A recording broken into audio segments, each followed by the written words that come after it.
नमस्कार, स्वागत है आपका। ओंकार न्यूज देख रहे हैं आप और मैं हूं आपके साथ शाहनवाज मिर्जा। दिल्ली में रविवार को एक बहुत ही दुखद घटना घटित हुई और राजधानी के नायराना इलाके में एक गुटखा फैक्ट्री में 3 सफाई कर्मचारियों की मौत हो गई। शुरुआती जांच में यह बताया जा रहा है कि ये तीनों एक लिफ्ट में थे और उसके गिरोह से इनकी मौत हुई है। आपको बताया उसके गिरने की वजह से उसकी ये मौत हुई है और पुलिस ने यह भी बताया है कि आगे की जांच लगातार की जा रही। ये बताया जा रहा है कि तकनीकी खराबी आने के कारण लिफ्ट गिर गई और पुलिस ने तीनों के शव को कब्जे में लेकर पोस्टमार्टम के लिए अस्पताल में भेज दिया। आपको जानकारी दें कि गुटखा फैक्ट्री में लिफ्ट गिरने से 3 सफाई कर्मियों की मौत हुई है। आगे की जांच पड़ताल पुलिस से कर रही है और ये काफी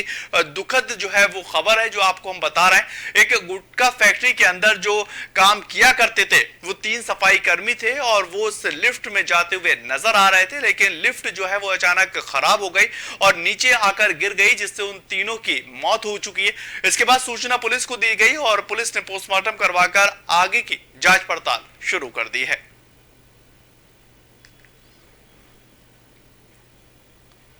आगे बात करेंगे greater Noida Yamuna express way के 0 पॉइंट पर घने कोहरे की वजह से एक बड़ा हादसा होते होते टला है और यह बताया जा रहा है कि टमाटर से भरा आइसर कैंटर ग्रिल तोड़ते हुए नीचे जा गिरा और इस दौरान कैंटर क्षतिग्रस्त हो गया है और घटना में 2 लोग काफी गंभीर रूप से घायल हुए। घायलों को कड़ी मशक्कत के बाद निकालकर नॉलेज पार्क पुलिस के अस्पताल में भर्ती करवाया गया है। घना कोहरा, सर्द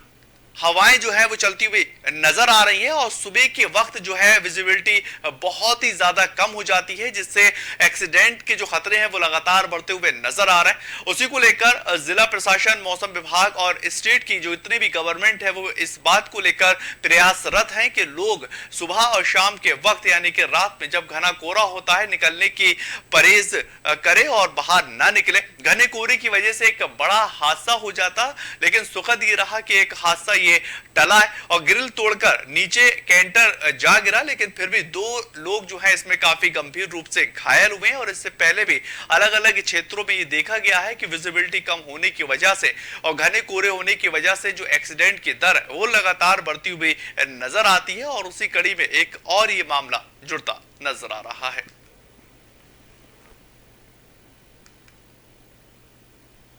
आगे बात ग्रेटर नोएडा की करेंगे, जहां पर 2 पक्षों के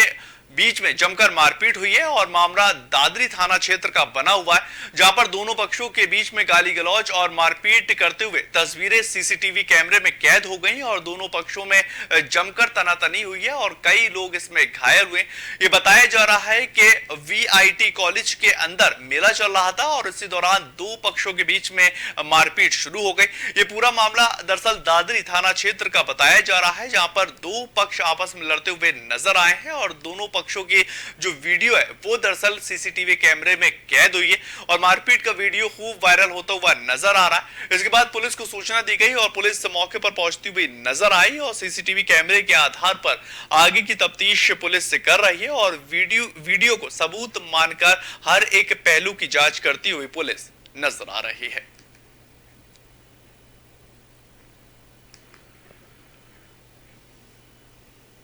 आगे बात करेंगे, यमुना एक्सप्रेस वे पर सड़क हादसा हो गया है और इस दौरान 2 कार आपस में टकराई गई। आपको बता दें कि विजिबिलिटी कम होने के चलते यह हादसा घटित हुआ है और एक कार गलत दिशा में जा रही थी और दूसरी कार उसी दिशा से आ रही थी और उसी बीच ये टक्कर हुआ है। इससे घटना में 4 लोग काफी गंभीर रूप से घायल हुए और ये घटना दरअसल सुबह 3:30 बजे के आसपास की बनी हुई है। कम विजिबिलिटी और घने कोहरे की वजह से लगातार हादसे होते हुए नजर आ रहे हैं और इससे घटना से भी कहीं ना कहीं सबक लेने की जरूरत है कि जब विजिबिलिटी कम हो, घना कोहरा छाया हुआ हो, तब आप घर से बाहर ना निकले। और इस वक्त जो मौसम विभाग है, जो क्षेत्रीय प्रशासनिक अधिकारी हैं, वो भी इस बात को लेकर लोगों से अपील कर रहे हैं कि अपने घरों से तभी निकलें जब बहुत ज्यादा महत्वपूर्ण काम हो और अगर आना जरूरी ना हो तो उस काम को भी अनदेखा किया जाए, क्योंकि बहुत ज्यादा सुबह के वक्त और शाम के वक्त घना कोहरा होता है और उससे लोगों की आवाजाही में दिक्कत होती है और कई ऐसी घटनाएं भी घटित होती हैं जिससे एक मौत का और काफी गंभीर रूप होने का, घायल होने का कारण बन जाती हैं।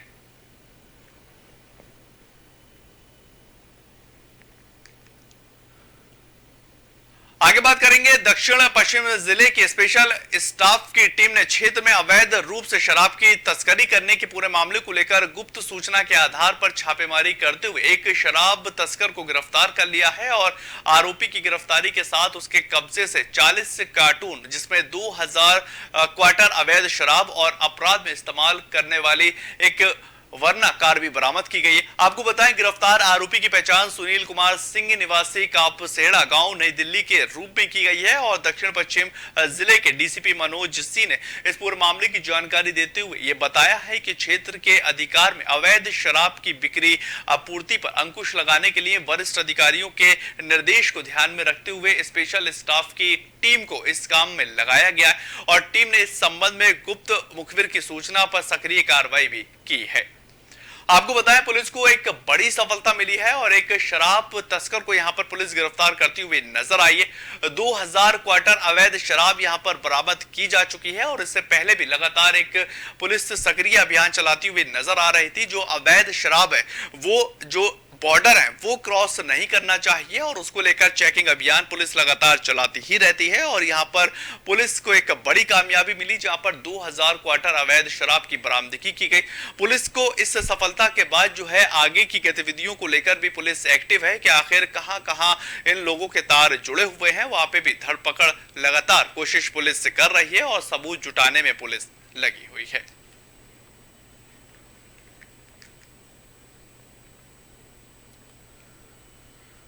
उधर बात करेंगे जोशीमठ की, जहां पर आपदा राहत कार्यों को त्वरित गति देने और पीड़ितों को राहत पहुंचाने के लिए मंडल आयुक्त सुशील कुमार ने 10 अधिकारियों की जोशीमठ में तैनाती की है और इसमें 1 एडीएम, 3 एसडीएम और 6 तहसीलदारों को जोशीमठ के कैंप में जाने के निर्देश दिए हैं और वहां की व्यवस्थाओं को सुचारू रूप से करने के आदेश दिए गए। एक दिन पहले मुख्यमंत्री पुष्कर सिंह धामी ने जोशीमठ आपदा को देखते हुए शासन और स्थानीय प्रशासन के स्तर पर उच्च स्तरीय समिति गठित करने के निर्देश दे दिए थे और इसके साथ ही सचिव मुख्यमंत्री और मीनाक्षी सुंदरम के साथ आयुक्त गढ़वाल मंडल सुशील कुमार को जोशीमठ के कैंप करने के निर्देश दिए गए थे। राहत कार्यों के सही से संचालन के लिए रविवार को मंडल आयुक्त की ओर से अधिकारियों को जोशीमठ पहुंचाने के आदेश जारी किए गए हैं और इन पर अपर जिलाधिकारी हरिद्वार वीर सिंह बोदियाल और एसडीएम श्रीनगर अजयवीर सिंह के साथ एसडीएम केदारनाथ विकास प्राधिकरण योगेंद्र सिंह और एसडीएम ऋषिकेश नंद सिंह के अलावा 6 तहसीलदारों को जोशीमठ भेजा गया।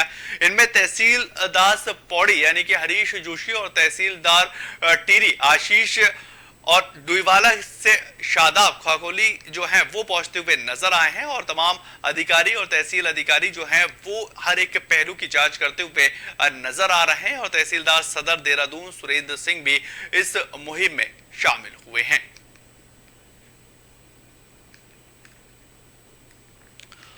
आपको बताएं कि जोशीमठ को लेकर लगातार सरकार एक्टिव है और इससे पहले जो मुख्य सचिव हैं उन्होंने भी दौरा किया था और उनके साथ डीजीपी के साथ जो सीएम के सलाहकार हैं वो भी पहुंचते हुए नजर आए थे और साफ तौर पर जोशीमठ को लेकर उत्तराखंड सरकार एक्टिव मोड में नजर आ रही है। एक्टिव मोड में कार्य किया जा रहा है क्योंकि जोशीमठ में जिस तरह से लोगों के घरों के अंदर दरारें पड़ती हुई नजर आ रही हैं उससे काफी ज्यादा जो परिवार वाले लोग हैं वो काफी चिंतित हैं और इसी को लेकर अब सरकार प्रयास कर रही है कि लोगों को सुरक्षित स्थान पर पहुंचाया जाए।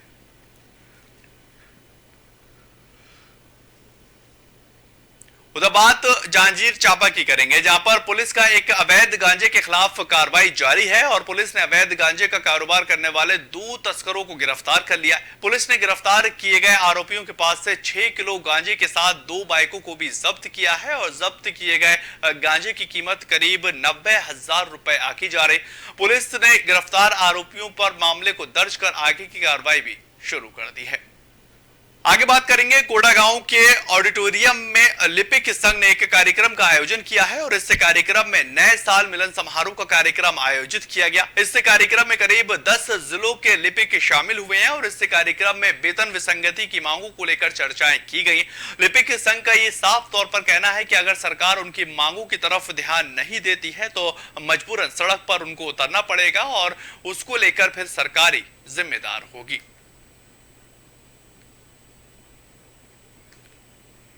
के उपलक्ष्य में कोंडागांव जिले के लिपिक साथियों ने एक समारोह आयोजन किया गया था जिसमें हम पूरे प्रदेश के लिपिक पदाधिकारियों को आमंत्रित किया गया है और जिसमें कितने मिलन मिनट का हो समारोह गया? के साथ साथ आगामी जो वेतन विसंगति की लड़ाई है, ये अभी संयुक्त रूप से इसमें जितने वो भी नहीं थी, कैडर बाइटें हमारे नहीं थी, लिपिक इतनी कैडर खबरें हैं, निकल अलग गई। अलग गुटों में बटे हुए थे, वो सभी एक बैनर के नीचे में आकर आगामी हड़ताल हम चलो लोग ठीक है। आज तय करेंगे और तय करने के बाद हमारी हड़ताल की घोषणा की जाएगी। सब लोगों ने मिलकर के कल्पना किया कि हम अलग अलग संघों में रह करके विभक्त होकर के लड़ रहे थे, हमको सफलता नहीं मिल रही। तो इन लोगों ने कल्पना किया कि हम सारे लिपिकों को एक मंच पर ले आएं। इसके लिए इन्होंने ये बीड़ा उठाया और हम सभी आज इसी की परिणति में यहाँ उपस्थित हैं कि हम अपनी आगे की लड़ाई, जो हमारी 40 साल से वेतन विसंगति की लड़ाई चली आ रही है, वो एकजुट होकर के एकता के साथ, एक प्रतिबद्धता के साथ हम लड़ सकें। और इसके लिए हमारे कोंडागांव के साथियों ने जो प्रयास किया है। आगे बात करेंगे। सारंगपुर के जिला अधिकारी हर्ष दीक्षित ने प्रधानमंत्री आवास योजना से जुड़ी सीएम हेल्पलाइन और जन सुनवाई को लेकर अनेक शिकायतों का समाधान करने के लिए औचक निरीक्षण किया है और जिला अधिकारी ने खुद नगर पालिका से जुड़े गोपालपुरा गांव जाकर आवास योजना के लोगों से मिलने और उनकी समस्याओं को सुना। प्रधानमंत्री आवास योजना में चल रही लेट लतीफी और लापरवाही पर कलेक्टर दीक्षित ने कड़ी कार्रवाई करते हुए वार्ड 18 के वार्ड प्रभारी को लापरवाही के चलते मौके पर ही निलंबित करने के आदेश दिए और प्रधानमंत्री आवास योजना के लगभग 700 अभ्यर्थियों की दूसरी और तीसरी किश्त न मिलने और मकान पूर्ण होने के बावजूद कर्मचारियों के पैसे की मांग की शिकायत मौके पर मिली, जिस पर जिला अधिकारी ने नगर पालिका के प्रभारी सीएमओ विनोद कुमार गिरजे को दिशा निर्देश देते हुए 3 दिन में सभी लंबित कार्यों को पूरा करने का निर्देश दिया। जिसके बाद डीएम ने नगर पालिका अधिकारियों और कर्मचारियों के साथ बैठक की और इस बैठक में कई अधिकारी पहुंचते हुए नजर आए। इस बैठक में डीएम ने जिले में किए जा रहे विकास कार्यों की समीक्षा बैठक की है और डीएम ने निरीक्षण के दौरान प्रधानमंत्री आवास योजना का निरीक्षण और विकास कार्यों का जायजा लिया और साफ तौर पर डीएम हर एक पहलू की तफ्तीश देखते हुए नजर आए कि कहीं पर भी कोई भी जो चूक है वो ना रह जाए। प्रधानमंत्री आवास को लेकर सीएम हेल्पलाइन पे भी और अलग से जनसुनवाई वगैरह में भी कई कंप्लेंट आ रहे थे कि सारंगपुर में जो फोटो खींचने का काम है वो थोड़ा डिले चल रहा है। तो उसको लेकर आज यहाँ पे भ्रमण किया गया, 2 वार्ड में जाके देखा भी गया। कुछ हद तक जो कंप्लेंट्स थे वो सही पाई गई। यहाँ की जो टीम है इनको स्ट्रिक्ट निर्देश दिए गए हैं कि अगले 3 दिवस के अंदर ऐसे जितने मकान हैं जो पूर्ण हो चुके हैं तो उनकी पूर्णता की फ़ोटो, जो अगर छत स्तर तक आ चुकी है तो वो छत स्तर की फ़ोटो। आगे बात शिवपुरी की करेंगे, जहां पर शिवपुरी में सुकरू की हो रही लगातार मौतों से सुकर पालकों को काफी दिक्कतों का सामना करना पड़ रहा है और जांच के लिए भोपाल भेजे गए सैंपलों से सुकरू में अफ्रीकन स्वाइन फीवर वायरस की पुष्टि हुई है, जिसे जिले भर के अंदर सैकड़ों सुकर पिछले 8 दिनों से अफ्रीकन वायरस का शिकार होकर मौत के मुंह जा चुके हैं और सुकरों में फैलते इस बीमारी को देखते हुए जिला प्रशासन ने कंट्रोल रूम की स्थापना भी की है। जिला प्रशासन ने सुकर पालकों के लिए तमाम दिशा निर्देश जारी कर दिए हैं और सुकर की मौत होने पर मुआवजे का भी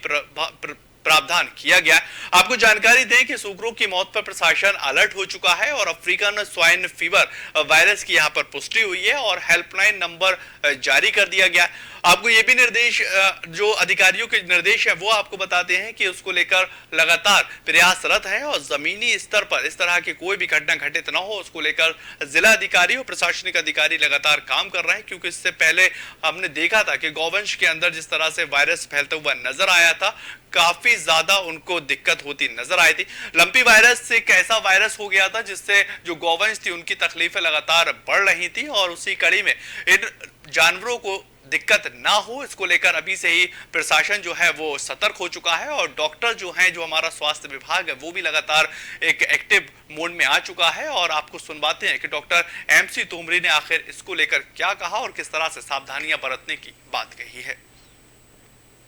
फीवर ये बीमारी है और ये सुगरों में ही रहती है। ये बीमारी से कुछ डेथ हुई है। हमारे यहाँ दो की रिपोर्टिंग हुई थी, जो दोनों के पोस्टमार्टम डॉक्टर ने किए थे, जिसके सैंपल भोपाल में हाई सिक्योरिटी लैब में भेजे थे, जो पॉजिटिव आए हुए। आगे बात सीतापुर की करेंगे। सीतापुर साइबर सेल व पुलिस टीम को एक अहम कामयाबी मिली है और मामले की जानकारी देते हुए पुलिस ने बताया है कि गिरफ्तार किए गए आरोपी एटीएम कार्ड से हेराफेरी कर लूट को अंजाम दिया करते थे। पुलिस ने इस पूरे मामले को लेकर 2 शातिर ठगों को भी गिरफ्तार कर लिया है और पुलिस ने गिरफ्तार किए गए शातिर ठगों से 99 एटीएम बरामद किए। पुलिस ने यह बताया है कि गिरफ्तार आरोपी एटीएम कार्ड बदलकर लोगों से ठगी किया करते थे और पुलिस ने गिरफ्तार आरोपियों से पूछताछ कर मामले की जांच भी शुरू कर दी है। आपको बताएं, पुलिस को एक बड़ी कामयाबी दरअसल मिलती हुई नजर आ रही है और एटीएम जो ठग होते हैं उनको पुलिस ने गिरफ्तार किया। ये पूरा मामला दरअसल सीतापुर का है, जहां पर साइबर सेल लगातार कोशिश कर रहा है कि जो क्राइम की घटनाएं हैं वो कम होती हुई नजर आए और इस पूरे मामले को लेकर पुलिस ने तफ्तीश से बताया। उन्होंने बताया कि गिरफ्तार किए गए आरोपी एटीएम कार्ड पे हेराफेरी कर लूट की घटना को अंजाम देते थे और 2 शातिर ठग हैं और उनको गिरफ्तार कर लिया। इनका एक पूरा गिरोह है वो सक्रिय भूमिका निभाता हुआ नजर आता है और शातिर ठगों से 99 एटीएम बरामद किए जा चुके हैं। पुलिस इस बात को लेकर भी तफ्तीश करती हुई नजर आ रही है कि आखिर ये जो एटीएम कार्ड से ठगी किया करते थे ये कितने बड़े पैमाने पर ठगी कर चुके हैं और कहां इनका जो गिरोह है वो एक्टिव भूमिका अभी भी निभाता हुआ नजर आ रहा है। साइबर सेल सीतापुर एवं थाना बिस्वा की संयुक्त टीम द्वारा 2 अभियुक्तों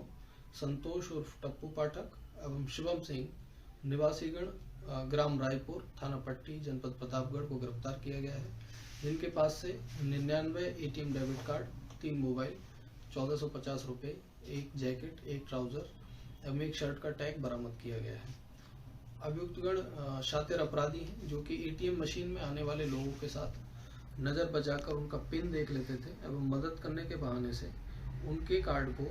अपने पास मौजूद उसी बैंक के एक दूसरे कार्ड से बदल देते थे। 8 जनवरी बात कानपुर की करेंगे। कानपुर में लोगों ने कुछ चोर को पकड़कर उनकी जमकर पिटाई कर दी है और इसके बाद कुछ दबंगों ने मिलकर चोरों को रस्सी से बांधकर उनकी तालिबानी सजा दी गई। युवकों की पिटाई का वीडियो अब सोशल मीडिया पर जमकर वायरल हो रहा है और पुलिस ने मामले को दर्ज कर आगे की कार्रवाई शुरू कर दी है। तस्वीरों में आप देखिए किस तरह से इन चोरों को तालिबानी सजा दी जा रही है और ये दरअसल अफगानिस्तान का मामला नहीं है, ये हमारे हिंदुस्तान उत्तर प्रदेश के कानपुर का मामला है, जहां पर तालिबानी सजा जो है वो दबंग लोग देते हुए नजर आ रहे हैं। इनके ऊपर चोरी का आरोप है और उससे पहले कानून इनको सजा देता, उससे पहले ये गुंडे, ये बदमाश जो है इन चोरों को सजा देते हुए नजर आ रहे हैं और तालिबानी रूप में ये सजा दी जा रही। युवकों की पिटाई का अब वीडियो सोशल मीडिया पर जमकर वायरल हो रहा है और पुलिस ने मामले को दर्ज कर लिया है। आगे की कार्रवाई पुलिस से करती हुई नजर आ रही है और चोरों को जो तालिबानी सजा दी जा रही है अब इसको लेकर वीडियो सोशल मीडिया पर खूब वायरल हो रहा है और लोगों के इसको लेकर खूब ज्यादा कमेंट आते नजर आ रहे हैं।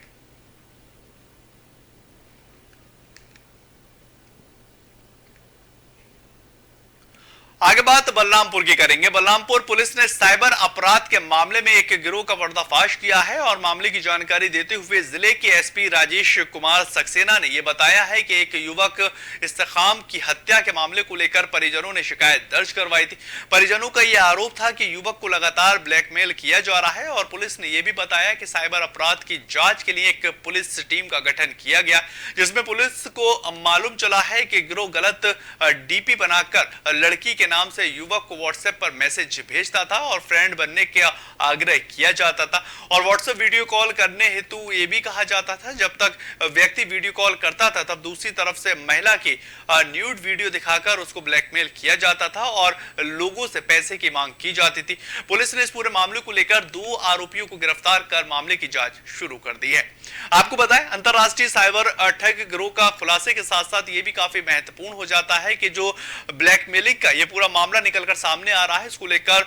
गिरोह के 2 ठग को पुलिस ने गिरफ्तार किया है। दरअसल एक लड़का जो है वो फेसबुक के जरिए पहले तो दोस्ती करता था और उसके बाद व्हाट्सएप नंबर लेकर चैटिंग करता था और न्यूड लड़की की वीडियो लगाकर पैसे की मांग की जाती थी, जिससे काफी ज्यादा लोग जो थे वो परेशान हो रहे थे और उसके बाद पुलिस को इस बात की सूचना दी गई, जिसके आधार पर पुलिस ने आगे की कार्रवाई की। सर्विलांस टीम द्वारा एक घटना हुई थी 6 सितंबर को पिछले वर्ष, जिसमें एक सफाई कर्मी थे इस्तेकाम पुत्र सैयाद, जो कि शेखडी सुखरामपुर में सफाई कर्मी थे थाना तुलसीपुर। उनका शव मिला था उस विवेचना में हम लोगों लगे ये ज्ञात हुआ कि कुछ व्हाट्सएप नंबरों से उनसे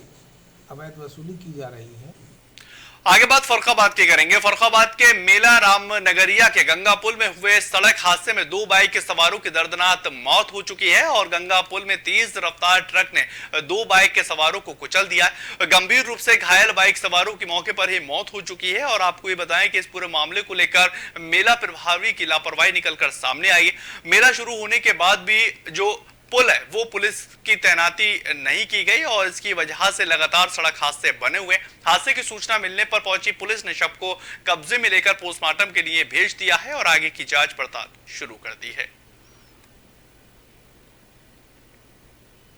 चलिए फिलहाल इस बुलेटिन में इतना ही। खबरों के लिए आप लगातार बने रहें ओंकार न्यूज के साथ।